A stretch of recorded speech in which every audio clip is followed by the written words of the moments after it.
Mais quand Kabila, Laurent est arrivé, c'était pire que Mobutu. Là, il n'y a absolument aucune logique. Personne ne pouvait suivre, personne ne pouvait savoir ce qu'il voulait et ce qu'il ferait. De la même manière que son fils aussi, il n'a aucune vision, on ne sait pas demain qu'est-ce qui nous attend au Congo. Salut chers amis téléspectateurs, salut à vous tous chers internautes, vous tous que nous suivez de partout dans le monde. Je suis Ahmed J.B. Carré, votre humble serviteur, et nous sommes aujourd'hui dans notre émission Expression Plus Masolo Yamboka. Chers amis téléspectateurs, comme j'ai l'habitude de présenter le lieu où nous tournons notre émission, l'émission d'aujourd'hui vous est tournée à partir de la ville de Durban et plus précisément à la plage du Nord, comme on l'appelle, donc c'est comme ça qu'on l'appelle en français. Si c'était en anglais, on nous dira que non, voilà, l'émission d'aujourd'hui nous est tournée à partir de North Beach. Donc je pense que vous voyez derrière moi, donc il y a un hôtel que nous ne pouvons citer les noms puisqu'ils ne nous ont rien payé. Amis téléspectateurs, aujourd'hui dans Masolo Yamboka, nous voulons recevoir le docteur Jean-Pierre Mulumba. Le docteur Jean-Pierre Mulumba est docteur, donc c'est ça son titre académique. Il est aussi professeur honoraire à l'université de KwaZulu-Natal et il donne le cours, ou bien il dispense le cours des sciences atmosphériques. Mais je pense que tout au long de notre émission, chers amis téléspectateurs, dans notre introduction, je vais lui demander de se présenter encore davantage pour que qu'il ajoute peut-être quelque chose que je n'ai pas pu citer quand je le présentais. Bonsoir, docteur. Bonsoir, monsieur Ahmed. Oui, docteur Jean-Pierre Mulumba. Je ne sais pas, pendant que je faisais votre introduction, quel est quelque chose que je n'ai pas mentionné, que vous pourriez mentionner à ces téléspectateurs qui nous suivent maintenant? Bon, j'ai beaucoup de casquettes, mais je vais au moins m'attarder sur des choses qui peuvent être beaucoup plus utiles pour les téléspectateurs qui nous suivent. Je suis professeur à l'école doctorale de télédétection et télécommunication de l'Institut national pédagogique du Congo, l'UPN. Je suis aussi qualifié en spécialiste en qualité de l'air. Je suis le premier docteur en qualité de l'air, en physique de l'atmosphère et spécialité qualité de l'air.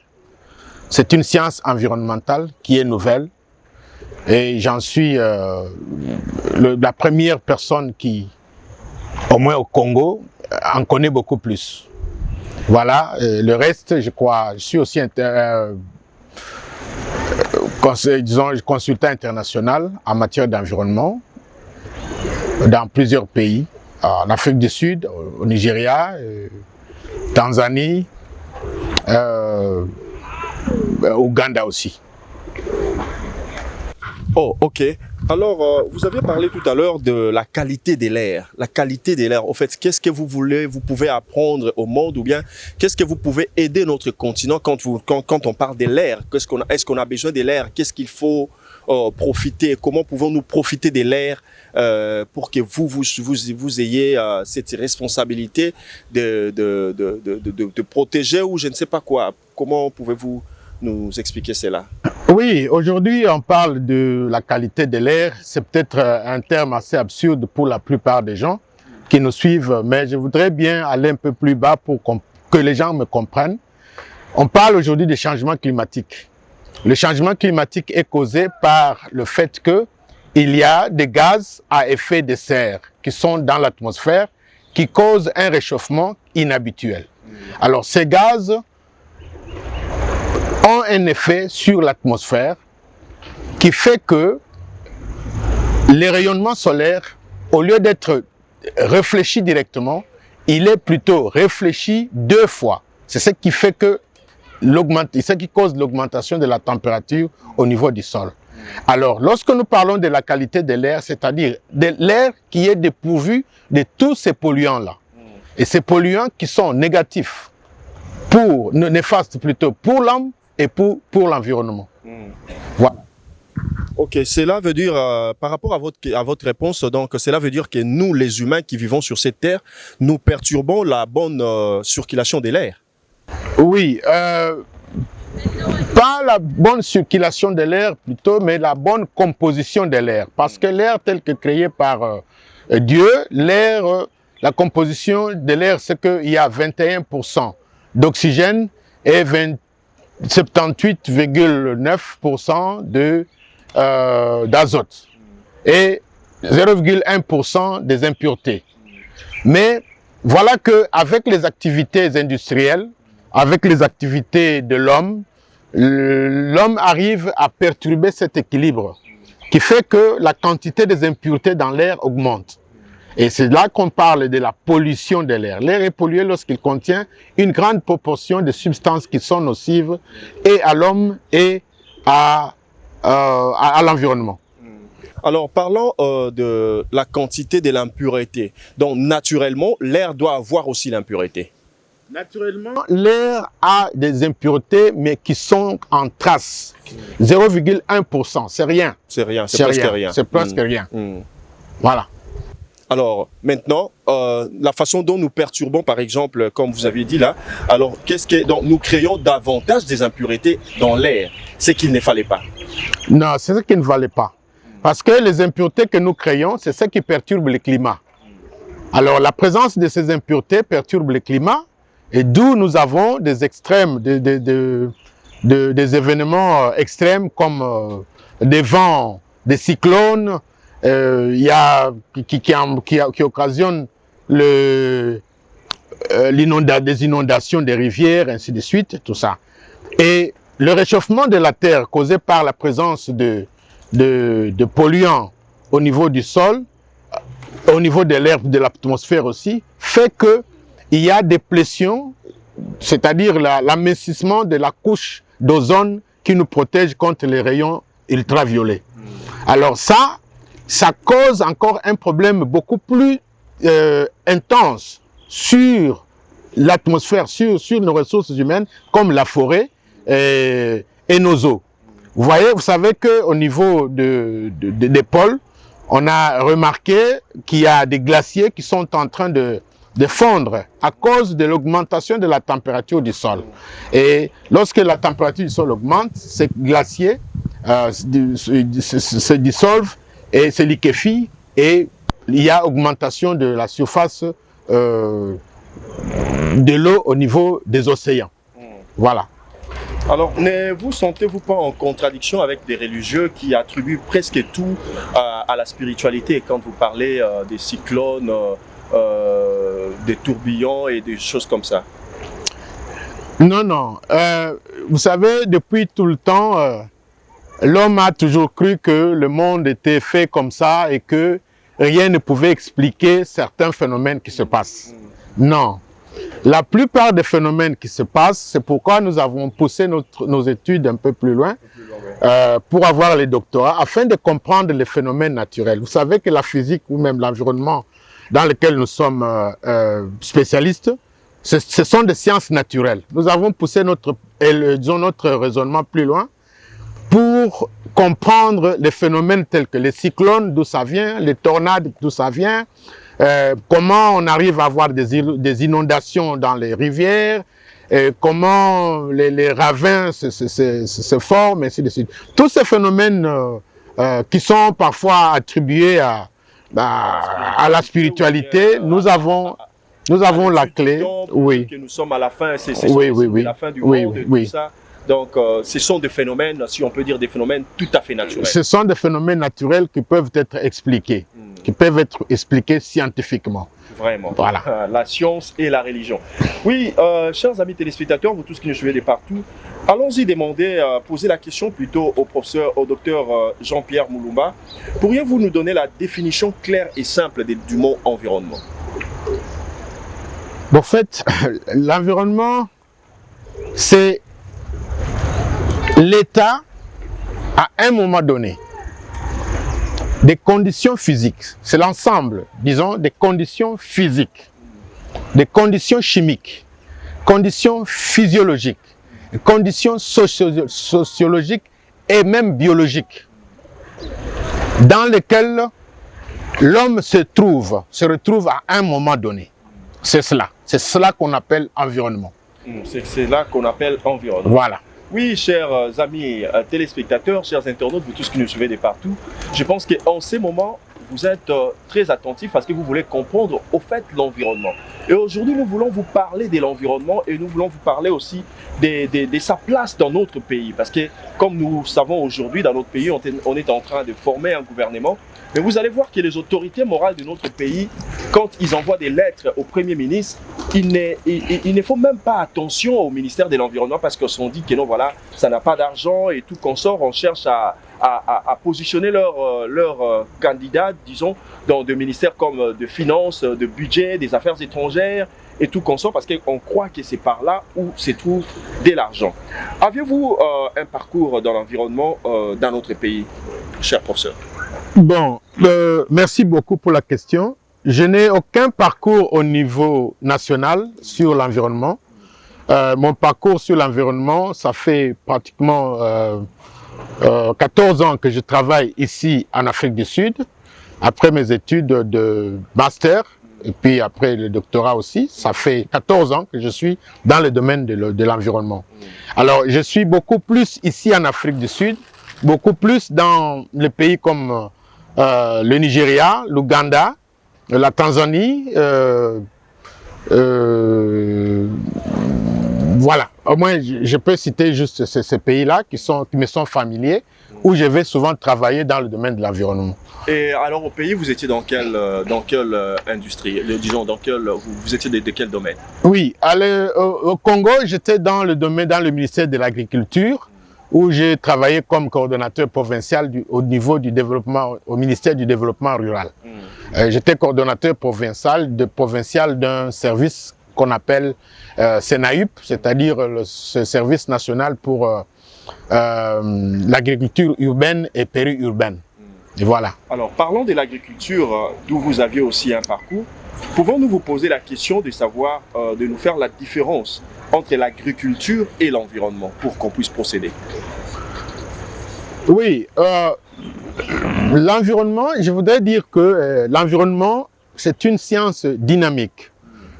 L'environnement, c'est une science dynamique qui étudie la dynamique à un moment donné des effets naturels dans lesquels l'homme vit. Et l'agriculture, c'est une activité économique qui fait que l'homme puisse tirer sa nourriture de là. Mais l'agriculture, comme toute autre activité humaine, génère des déchets qui font que l'environnement puisse être pollué. Prenons par exemple, avec l'agriculture, on peut arriver à changer l'état du sol, rendre le sol plus meuble et susceptible à l'érosion. Avec l'agriculture, on brûle la forêt, on brûle la savane, on dégage des fumées qui sont nocifs et à l'homme et qui sont nocifs aussi au niveau de l'environnement. Donc voilà, c'est ça un peu. La différence, c'est que ici, nous sommes dans une dynamique. L'environnement, c'est une dynamique des conditions naturelles, des conditions dans lesquelles l'homme vit, où la nature se trouve. Et l'agriculture ici, c'est une activité. C'est un cours. Alors, quel est alors le rôle de l'environnement dans un pays? Pour ne pas seulement parler de la RDC, mais le rôle de l'environnement ou bien du ministère de l'Environnement dans un pays. Bon, je vais donner l'expérience de ce pays dans lequel je vis. Okay. Le ministère de l'Environnement, c'est un ministère clé. C'est ça le ministère qui détermine les conditions dans lesquelles toutes les activités humaines doivent être faites. Prenons par exemple l'agriculture. Vous allez dans l'agriculture, l'environnement s'occupe du fait que l'agriculture doit être faite dans des conditions environnementales requises pour que le sol, pour que la végétation, pour que l'air ne puisse pas être pollué à l'excès, parce que ces activités, lorsqu'ils polluent l'environnement, il y a et la nature et l'homme qui en souffrent. Dans le domaine de l'industrie, par exemple, l'environnement est là pour régulariser. Les industries qui polluent, les industries minières, par exemple, qui font l'extraction des mines au niveau du sous-sol, ils génèrent beaucoup de poussières qui sont nocifs aux travailleurs et même aux populations environnantes. les poussières qui viennent d'extraction de mines sont nocifs aussi dans les eaux. Il y a des radiations, par exemple, qui peuvent abîmer nos eaux. Il y a des substances chimiques qui peuvent abîmer la qualité de nos eaux, et ainsi de suite. Donc l'importance de l'environnement est tellement grande que c'est difficile de s'en passer. Parce qu'aujourd'hui, même dans la conception des produits, au niveau des industries, on va voir dans le marketing, dans la conception des produits, on tient compte de l'environnement. Je vais vous donner un exemple. Les plastiques, aujourd'hui, nous avons des plastiques qui sont dégradables. Pourquoi? Parce que avant, on faisait des plastiques, comme on les appelle en lingala des sachets. Les sachets, ce sont des matières plastiques, mais ils sont non dégradables. Et vous voyez l'impact qu'ont les sachets, même les bouteilles de plastique, l'impact que ça a sur l'environnement. Ça bouche les trous des caniveaux, ça pollue les eaux, et tout un tas de choses. Mais aujourd'hui, on est arrivé à concevoir des plastiques qui sont biodégradables, c'est-à-dire des plastiques qui peuvent être transformés en produits réutilisables, par exemple. Ça peut se décomposer et être réutilisé. Les plastiques que nous utilisons. Il y a maintenant une nouvelle technologie qui produit des plastiques qui sont biodégradables, c'est-à-dire qui peuvent se dégrader biologiquement. En tout cas, de loin, nous saluons M. Aris Mukandila à Lubumbashi, au Katanga, parce que lui aussi, il s'occupe d'une ONG pour la protection de l'environnement contre les mines que nous avons là-bas dans le Katanga. Alors, nous allons procéder, chers amis téléspectateurs et chers internautes. Qu'est-ce que l'environnement peut offrir à un pays taxé des scandales géologiques? Ah, une très bonne question. Merci. Une très bonne question. Comme je l'ai dit tout à l'heure, M. Ahmed, l'environnement, c'est la clé du développement. Parce qu'aujourd'hui, rassurez-vous, il y a plus de 50 ans que le monde entier s'est réuni à Stockholm en 1972 pour faire la première réunion, la première conférence sur l'environnement. Et cette conférence a donné naissance à plusieurs autres composantes, parmi lesquelles nous parlons du développement durable. La théorie du développement durable vient de l'environnement. Pourquoi on parle du développement durable? C'est parce que on a trouvé que l'environnement dans lequel nous vivons doit être maintenu. Alors, l'intérêt de l'environnement pour un pays, c'est quoi? C'est pour que ce pays-là puisse maintenir, protéger et conserver ses ressources naturelles. Parmi les ressources naturelles qu'il faut d'abord protéger, c'est l'homme. L'homme doit vivre dans des conditions idéales de vie, c'est-à-dire avoir de l'eau propre, avoir l'air propre, avoir des routes propres, avoir une nourriture saine, une nourriture propre, dénudée de pollution, dénudée de substances nocives, ainsi de suite. Et tout ça, ça fait partie de l'environnement. Alors, lorsqu'on parle de la théorie du développement durable, c'est-à-dire un développement qui ne compromet pas les générations futures, un développement qui permet à satisfaire les besoins des générations présentes, mais en ne compromettant pas les besoins des générations futures. Voilà. Donc c'est très très important. L'environnement peut offrir beaucoup à un pays comme le Congo. Mais c'est dommage que l'environnement chez nous est beaucoup plus centré sur la gestion de la forêt. Bien sûr, la gestion de la forêt, ce n'est pas l'environnement. C'est une partie de l'environnement. Parce que vous savez que la forêt, comme nous sommes nous sommes dans le bassin du Congo, qui est la deuxième forêt dans le monde, n'est-ce pas, après l'Amazone. Et bien sûr, on peut donner de l'importance à la forêt, mais ce n'est pas seulement à la forêt qu'il faudrait donner de l'importance. Il faudrait donner l'importance environnementale sur nos eaux. Il faut donner de l'importance sur l'air que nous respirons. Parce que cette forêt-là, même s'il y a des mécanismes de protection, ainsi de suite, sachez que l'air pollué peut détruire la forêt. Mais ça, chez nous au Congo, on ne le sait pas. C'est pourquoi moi, en tant que spécialiste en qualité de l'air, j'ai dit que l'ozone qui est formé, l'ozone troposphérique qui est formé à partir des émissions de gaz nocifs qui sont émis par les industries et les véhicules, est capable de décimer notre forêt. Et pour cela, il faudrait que notre environnement soit sain. C'est-à-dire qu'il faut qu'il y ait des normes de pollution, des émissions des gaz qui peuvent engendrer d'autres gaz comme l'ozone qui est nocif à la plante et à la végétation. Non seulement à la végétation, mais aussi aux hommes. Voilà. Donc l'environnement peut donner beaucoup d'argent, peut donner beaucoup d'argent au pays. Mais lorsqu'on néglige l'environnement, bon, je ne serai pas entré dans le détail ici, peut-être que ce sera une autre émission que je pourrai vous donner. Quels sont les bénéfices d'un environnement? Mais non, on peut en profiter puisqu'on vous a posé la question de savoir c'est que l'environnement, au fait, ou bien le ministère de l'Environnement peut offrir à un pays taxé des scandales géologiques. Donc vous pouvez profiter de cette occasion pour expliquer à ces téléspectateurs, à ces premiers ministres, au président de la République et puis à tous ceux-là qui nous suivent de partout dans le monde, qui sont même francophones, qu'est-ce qu'un pays qui est taxé des scandales géologiques peut profiter de son environnement? En quoi est-ce qu'un pays peut profiter de son environnement? Vous savez que les mines, par exemple, chez nous, on les extrait à ciel ouvert. Bon, c'est un scandale vraiment parce qu'il y a des mines qui sont souterraines. Mais chez nous, les mines sont pratiquement à ciel ouvert. Lorsqu'on extrait les mines à ciel ouvert, c'est-à-dire qu'on utilise des moyens comme des dynamites par exemple, qui font qu'on puisse casser des molécules, disons, qu'on puisse casser des masses de minéraux qui sont entassés ensemble, et puis les dépiécer pour qu'ils puissent être ramassés et puis dégagés par les camions pour le traitement.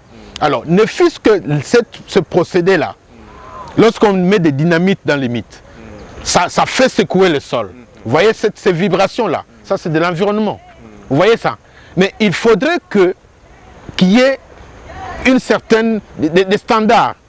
Lorsqu'on fait cela dans des mines, il faudrait que ces vibrations-là ne puissent pas affecter les hommes ou les gens qui sont dans les mines. C'est pourquoi il faut qu'il y ait une certaine régulation. Bon. Maintenant, pour faire cela, les gens qui viennent faire cela, ils doivent donner une certaine caution à l'État. Parce que quand vous faites ces vibrations-là, ça dérange. Vous voyez? Et les animaux et les plantes sont dérangés. Ah, il faudrait avoir une taxe pour cela. Deuxièmement, lorsque vous extrayez les minéraux, vous allez les travailler, vous utilisez des acides, des produits chimiques pour le lavage, pour la décantation de certains produits comme l'or et consorts. Alors, tous ces produits chimiques que vous allez utiliser, vous allez les déverser, comme à Lubumbashi par exemple, on les déverse dans des cours d'eau. Mais ça va non seulement affecter les poissons qui sont là-bas, même les petites plantes, les planctons, les zooplanctons, ça va affecter aussi l'homme qui pourra boire cette eau-là. Donc il faut une certaine législation très rigoureuse pour que les gens qui font des mines chez nous puissent payer des taxes sur cela. Alors ces taxes-là ne sont pas des taxes légères, ça doit être des taxes énormes parce que l'impact des déchets qui viennent des mines par exemple peuvent abîmer l'environnement, peuvent carrément endommager la santé des gens et tout de suite. Alors, vous voyez un peu le prix. La santé, on dit la santé n'a pas de prix. Alors, lorsque une société vient pour l'extraction, il faudrait que cette société-là soit capable de respecter les normes environnementales.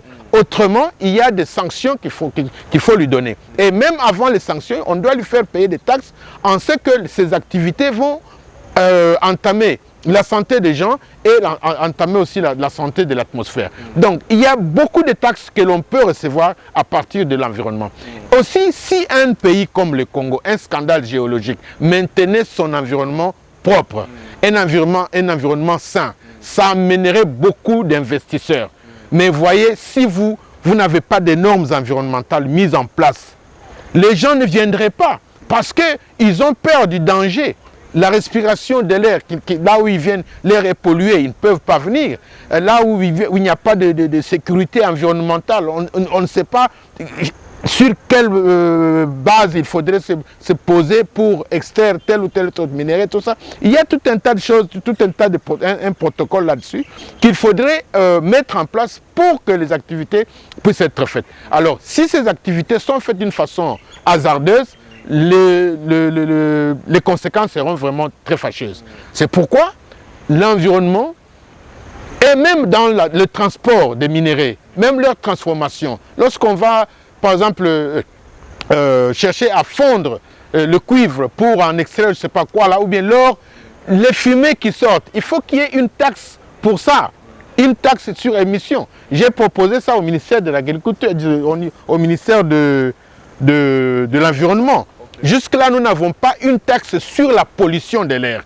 Parce que tous ceux qui polluent doivent avoir une taxe, doivent payer une taxe. Parce qu'il y a un principe international qui dit pollueur paye. Pollueur paye, c'est-à-dire celui qui pollue doit payer. Donc, l'environnement peut avoir beaucoup d'argent. Nous avons des industries extractives au niveau des moyens, la nature, sur l'eau et même sur la végétation. Alors, ces entreprises qui viennent, vous n'allez pas leur faire venir comme ça et puis commencer à travailler sans qu'ils payent des taxes. Ils doivent payer des taxes énormes. Et l'environnement, c'est un département qui peut faire entrer beaucoup de ressources dans la caisse de l'État. Hein? Au niveau des marchés, au niveau de chaque personne, chaque habitant de ville devrait avoir en principe une taxe sur l'environnement. Pourquoi? Parce que le déplacement des déchets que nous produisons, par exemple, des déchets de cuisine, tout ça, ça doit entrer dans le système de la gestion de l'environnement. Pourquoi? Parce que si on ne le fait pas, notre environnement sera pollué et vous voyez aujourd'hui à Kinshasa, c'est plein d'immondices par-ci et par-là. Pourquoi? Parce que le service d'environnement est quasi inexistant. Vraiment, vraiment, vraiment, donc, ça me donne même des frissons ici. Alors, parlons maintenant de quoi? De la caution ou bien des taxes que ces sociétés peuvent payer à l'État. Alors, qu'est-ce que l'État peut faire avec cet argent? Comment peut-il protéger, au fait, l'environnement avec ces taxes? Voilà. Si nous prenons l'exemple de l'Afrique du Sud, les taxes environnementales permettent la construction des parcs, okay, par exemple. Oui. Là où les gens peuvent venir s'asseoir comme nous sommes avec vous et moi, respirer de l'air frais. Parce qu'on sait que non, tel a pollué, il a pollué l'air, mais cet air qu'il a pollué, voilà, il a donné une caution, l'État va construire des parcs. Vous voyez? L'État va construire il va mettre en place des jardins botaniques, par exemple. Ça, c'est de l'environnement. Pour que les gens puissent, à un moment donné, se divertir. Avec l'environnement, les taxes sur l'environnement, l'État va construire les routes. Pourquoi? Parce que les véhicules qui passent sur les routes, ils polluent l'atmosphère. Si les routes ne sont pas bien construites, la distance, disons, la vitesse de parcours sera minime, et quand on roule à petite vitesse, on dégage beaucoup d'énergie, beaucoup d'émissions. Ces émissions-là font que l'atmosphère peut être polluée. Donc, avec la taxe de l'environnement, on peut agrandir les routes, on peut construire des parcs, on peut planter des arbres dans des endroits où il n'y en a pas pour que l'environnement puisse être conservé, conservé et donner à l'homme ou bien à la population des conditions saines de vie. Les taxes sur l'environnement peuvent aussi aider à l'environnement, disons à l'État, de construire des hôpitaux par exemple. Parce que qui seront affectés peuvent aller se faire soigner dans ces hôpitaux-là. Vraiment, voilà. Vraiment. Alors que dans notre pays, chers amis téléspectateurs, chers internautes, vous tous qui nous suivez de partout dans notre pays, les parcs sont vendus et ne sont pas vendus au petit peuple. Les parcs dans notre pays sont vendus aux hommes riches. Alors que ces hommes riches peuvent construire n'importe où, même sur des terrains montagneux, ils peuvent toujours construire, mais on ne sait pas pourquoi est-ce que les terrains qui sont faciles à utiliser pour la construction sont vendus aux hommes qui ont de moyens. Alors, quand vous parlez tout à l'heure, vous aviez parlé de la végétation, vous parlez de la nature, mais là, nous sommes un peu confondus, nous qui sommes des profanes. Alors, quelle différence feriez-vous entre la végétation et la nature? Quand vous parlez de la végétation, de quoi est-ce que vous voulez faire allusion? Et quand vous parlez de la nature, comment pouvons-nous comprendre ces deux mots? La nature, bon, c'est tout ce qui a été créé. Voilà. La nature, c'est tout ce qui a été créé. Et la végétation? Et la végétation, c'est tout ce que nous voyons, ce qui est vert, c'est ça. Okay. Alors maintenant, la végétation se distingue. Il y a des types de végétation. Il y a la forêt, par exemple. La forêt, c'est une végétation. La savane, si c'est une végétation. Okay. Voilà. Merci beaucoup, Monsieur Jean-Pierre Moulumba. Alors, comment avez-vous jugé, si on peut demander, disons, partons d'abord de cette question. En matière de l'environnement, qu'est-ce que vous reprochez à notre pays? Est-ce qu'on prend soin de notre environnement? Qu'est-ce qui n'a pas été fait? Oui, vous savez, je suis allé dans beaucoup de conférences sur l'environnement dans le pays, dans le monde. Et notre pays, malheureusement, est vraiment en retard sur le plan environnemental. Nous n'avons pas de spécialité, par exemple, pour le changement climatique. Nous n'en avons pas. Au niveau du pays, nous n'avons pas un plan national de l'environnement qui permet, bon, si je dis nous n'avons pas, c'est-à-dire, c'est un peu trop dire, mais au moins, un plan national de la gestion de l'environnement, nous n'en avons pas. Et même si ce plan-là existait, il est insuffisant. Pourquoi? Parce que le plan que nous avons souvent chez nous pour l'environnement ne regarde que la conservation de la nature et les mines. Mais la conservation des sols, c'est dans l'environnement. La protection de l'air, c'est sur l'environnement. On ne voit pas ça.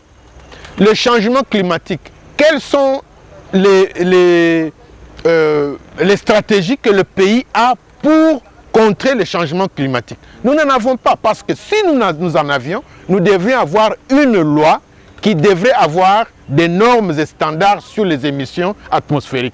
Mais j'ai cherché, je n'en ai pas trouvé. La seule loi qui existe au Congo, je n'ai pas peur de me contredire ici, la seule loi qui existe sur l'environnement, sur la pollution de l'air, c'est celle des mines.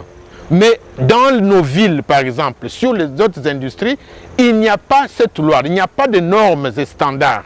Vous voyez, ça doit être fait. J'ai proposé à l'ancien ministre du gouvernement Ilunkamba un modèle pour que nous puissions entrer, comme nous l'avons fait ici en Afrique du Sud. Ça, je vous informe que je suis parmi les personnes qui ont mis en Afrique du Sud la loi sur la qualité de l'air. C'est-à-dire que nous avons édité cette loi, nous l'avons envoyée au Parlement, le Parlement l'a acceptée, la loi a été promulguée.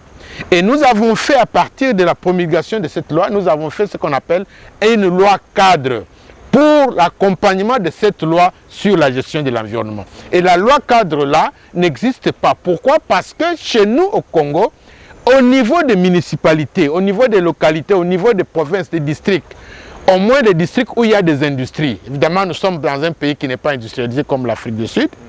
Nous n'avons pas un contrôle environnemental à ce niveau-là. Et moi, j'aimerais que je sois parmi les personnes qui vont introduire cette loi au niveau de nos localités. Et nous devons avoir cette loi-là. Quelqu'un ne peut pas se réveiller le matin et prendre un bouquet de bois et commencer à chauffer. Non. Et puis, pour avoir de la fumée, ou bien aller brûler, faire un feu de brousse d'une façon intentionnelle. Non. Le feu de brousse, tout ça, ça contribue au niveau, disons, à accentuer la pollution qui affecte le climat, le changement climatique. Donc, il y a beaucoup de choses à faire chez nous. Sur le plan des eaux, par exemple, chez nous, nos eaux nous sommes vraiment nantis. Nous sommes nantis. L'eau, Dieu nous a donné beaucoup d'eau. Mais nos eaux ne sont pas protégées. Il n'y a pas une loi qui dit que non, voilà, vous ne pouvez pas mettre un matelas dans votre rivière. Il n'y a pas une loi qui dit que vous ne pouvez pas prendre vos déchets des toilettes, de matière fécale, à les mettre dans la rivière. Mais tout ça, nous voyons, au vu de tous, il faut qu'il y ait des lois et puis il faut qu'il y ait des mesures strictes parce que si nous maintenons notre environnement, les gens nous respecteront. Nous n'aurons pas beaucoup de morts comme nous en avons maintenant. Les gens ne seront pas malades comme nous le voyons maintenant. Donc l'environnement, c'est vraiment tout pour la vie de l'homme. C'est le moteur de la vie de l'homme. Voilà. Ok, alors comment pouvons-nous profiter des eaux? Puisque vous avez parlé des eaux tout à l'heure. Comment pouvons-nous profiter des eaux et espaces de notre pays? Oh, Oh, Monsieur Ahmed, je le disais une fois dans une conférence, le Congo devrait être le premier producteur, le premier pays producteur de riz irrigué. Parce que vous voyez la position géographique du Congo, nous sommes dans une cuvette, nous sommes plein d'eau, partout dans toutes les provinces. Il n'y a pas une seule province où il n'y a pas d'eau. Et que faisons-nous de ces eaux-là? Mais ces eaux-là pouvaient nous permettre d'avoir des plantations de riz, par exemple. Les plantations de bananes.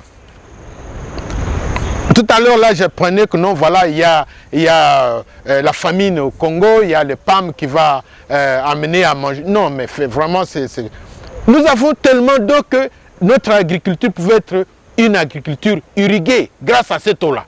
L'Égypte... Quand vous parlez d'irriguer, les mots-là nous sont nouveaux. Bon, une agriculture... L'irrigation, c'est-à-dire canalisation de l'eau vers une terre ferme. Pour alimenter les cultures. Vous voyez? Bon, l'Égypte par exemple, l'Égypte vit grâce au Nil. Pourquoi? L'eau du Nil permet à l'Égypte d'arroser ses plantations. Les plantations de coton, entre-temps je vous informe que l'Égypte est le premier producteur du coton en Afrique. Hein?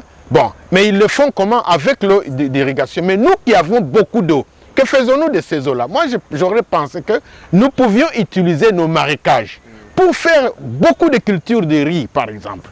Vous voyez, nous utiliserons nos marécages pour faire l'irrigation des plantations de bananes. Le bananier demande beaucoup d'eau. Mais parce que nous avons beaucoup d'eau, alors nous pouvons faire irriguer ça pour que nous puissions avoir être même premier producteur de bananes dans le monde. Vous voyez? Mais le riz, ça c'est...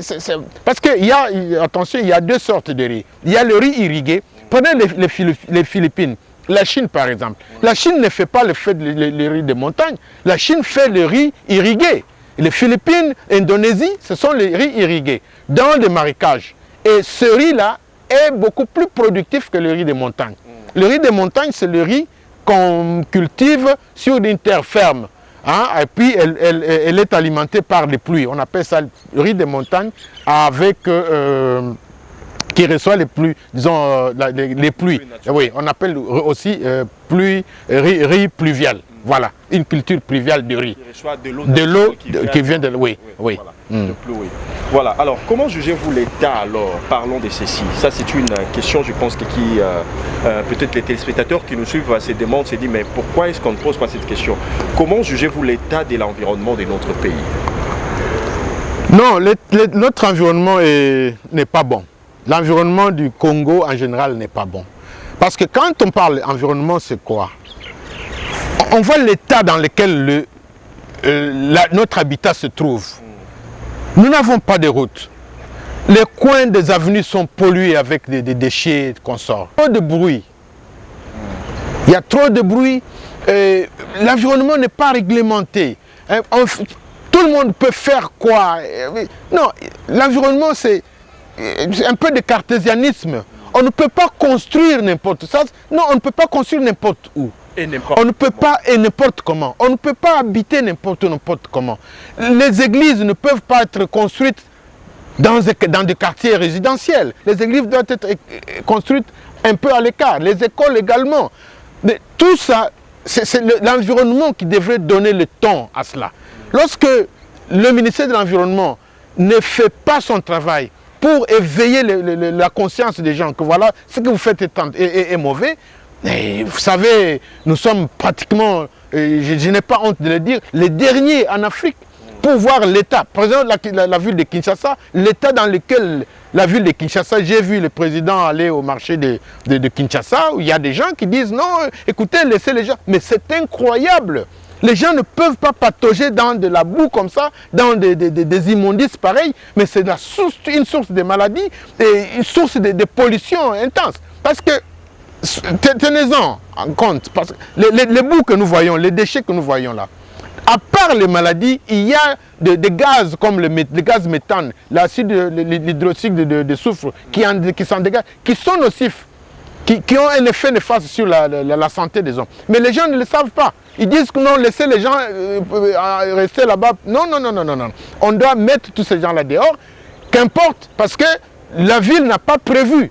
Il faut une prévision environnementale. Nous savons que nous sommes dans une ville où la croissance est de plus de 3%, par exemple. Notre pays, la croissance démocratique est de plus de 3%. Alors, avec une croissance de 3% chaque année, nous devons essayer de prévoir, de construire de nouvelles infrastructures, ou bien de les adapter à cette croissance démographique. Mais ce qui n'est pas fait. Si aujourd'hui nous avons 40 000 personnes au grand marché, mais c'est incroyable. On devrait en principe prévoir d'autres marchés dans d'autres quartiers pour désengorger la ville, le grand marché de la ville. Donc l'État, pour me résumer, l'état environnemental de notre pays est mauvais. Est mauvais. Et puis nous avons la plus grande forêt de l'Afrique. Cette forêt n'est pas protégée. Dieu merci, j'ai vu une antenne placée au niveau de Yangambi. On dit que non, on va faire un monitoring de gaz carbonique, tout ça. Mais ils ont oublié qu'il faudrait aussi faire le monitoring de l'ozone. L'ozone, c'est le gaz qui abîme la forêt, qui peut tuer même toute une forêt. Au Brésil et en Californie, il y a des forêts qui ont été mises à feu à cause de l'ozone. Donc, on doit tenir compte de tout cela. Notre environnement n'est pas bien géré. Il faudrait prendre des spécialistes. Il y a beaucoup de spécialistes au niveau du pays et même à l'étranger. Nous mettre ensemble, qu'est-ce que nous pouvons faire? Parce que si notre environnement nous avons un plan environnemental bien tracé, tout le reste viendra. Où est-ce qu'on peut mettre une industrie? Voilà. Environnementalement parlant, nous savons que telle industrie, il faut qu'elle soit dans telle province ou dans tel coin du pays, ainsi de suite. Mais quand on n'a pas une vision environnementale du pays, alors on va agir de manière un peu désordonnée et les conséquences, c'est la population qui en souffre. Vraiment, vraiment, vraiment. Alors, parlons de cela, parce que quand vous parlez de l'environnement, vous parlez aussi de la santé, on parle de la pollution et tout ça, ça affecte aussi, donc, disons, la santé de la population. Alors, si on peut vous poser une dernière question, parce que là, nous chutons déjà, quel est le parallélisme que vous feriez entre le ministère de l'Environnement et celui de la Santé? Bon, je vous dirais d'abord que, vous savez, la science est complémentaire. L'environnement et la santé, je dirais que ça s'emboîte, mais pas tellement. L'environnement prévient. L'environnement fait que l'homme ne puisse pas avoir des conditions, vivre dans des conditions qui peuvent le faire tomber malade. Mais la santé, elle est là pour soigner l'homme qui est malade. La santé est là pour remettre l'homme dans l'état initial, dans l'état de bien-être. Voilà. Alors, donc, ne voyez-vous pas que non, si on mettait beaucoup, on prêtait beaucoup d'attention à l'environnement, le ministère de la Santé ne fera plus de l'argent? Non, non, non, non, non, non. Vous savez qu'il y a des maladies physiologiques, par exemple, qui ne dépendent pas tellement de l'environnement. Le diabète, par exemple, vous n'allez pas attraper le diabète à cause de l'environnement. Non. Mais il y a des maladies comme la tuberculose qui viennent de l'environnement. Pour ne pas souffrir de la tuberculose, il ne faut pas respirer des choses qui vont irriter votre peau, vos poumons. Vous voyez ça? Voilà. Ne sera-t-il pas un manque à gagner pour le ministère de la Santé? Parce que si l'environnement est bien traité, les gens sont tout le temps en bonne santé, les ministres de la Santé ne vont pas se retrouver, puisque dans notre pays, comme vous le connaissez avec moi, que dans tous ceux-là qui cherchent de postes, ils ne les cherchent pas pour l'intérêt du pays, mais ils les cherchent pour leurs propres intérêts. Non, non, non, non, non, non, monsieur Ahmed, regardez, même aux États-Unis, en France, en Belgique, en Europe, où les conditions environnementales sont vraiment meilleures, mais il y a toujours des hôpitaux. Pour preuve, la plupart de nos politiciens, ils vont se faire soigner en Europe. Pourquoi? Parce que l'environnement est bon là-bas, mais il y a des gens qui tombent malades, parce qu'il y a des maladies physiologiques qui peuvent attraper les gens. Il n'y aura jamais de conflit d'intérêt. Il n'y aura pas. Il n'y aura pas. Ok. Oui, chers amis téléspectateurs, chers internautes, vous tous qui nous aviez suivis, nous vous disons grand merci pour votre attention. Et nous disons aussi merci au professeur et docteur Jean-Pierre Mulumba pour le temps qu'il nous a accordé aujourd'hui. Si on vous demandait, docteur Mulumba, votre dernier mot, ou bien quelque chose que vous n'aviez pas dit, que vous devriez vraiment mentionner dans cette émission, qu'est-ce que vous direz à ces téléspectateurs qui nous ont accordé de leur temps? Bien, ici je m'adresse aux autorités du pays, spécialement au président de la République. Nous sommes des Congolais, nous avons l'expertise en matière d'environnement. Nous voulons être associés à la gestion de l'environnement, non pas pour être ministre ou pour être, je ne sais pas, conseiller dans votre bureau, mais pour contribuer, donner notre contribution afin que notre pays puisse être géré environnementalement, d'une façon environnementale viable. Voilà tout ce que je peux dire pour l'instant. Oui, chers amis téléspectateurs, nous vous disons merci. Mais pour terminer cette émission en beauté, chers amis téléspectateurs, nous allons dire aussi grand merci au pasteur du Dumbala en Irlande, au prophète Armand Chungu là-bas à Rodeport, à Frontin ou bien Johannesburg. Et nous disons aussi merci à notre imam Abdul Majid là-bas à Kinshasa. Et nous allons nous retrouver prochainement, Inch'Allah.